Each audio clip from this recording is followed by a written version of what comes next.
सर्वप्रथम सर्वांना श्री स्वामी समर्थ।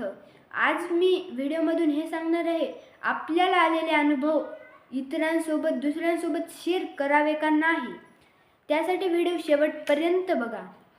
गुरुमाऊली सांगतात, आपल्याला आलेले अनुभव इतरांसोबत शेअर करायला पाहिजे, जेणेकरून खूप सारे सेवेकरी घडतात, आपल्याला पुण्य मिळते, त्याचा आपल्यासुद्धा त्यातून काही ना काहीतरी फायदा होतोच।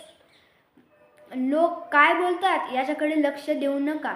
लोकांना कोणाला आवडतं तर कोणाला नाही आवडत, कोणाचा विश्वास बसतो आपल्या अनुभवात सांगितल्यावर तर कोणाचा नाही बसत। म्हणून लोकांकडे लक्ष देऊ नका आणि चांगलं काम करता वेळेस कधीच लाजायचं नाही।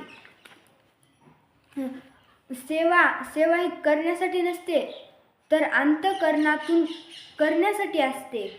स्वामी महाराज पाहतच आहेत, सेवा कधीच वाया जात नाही। असेच नवनवीन व्हिडिओ पाहण्यासाठी चॅनलला सबस्क्राईब आणि व्हिडिओला लाईक करा। श्री स्वामी समर्थ।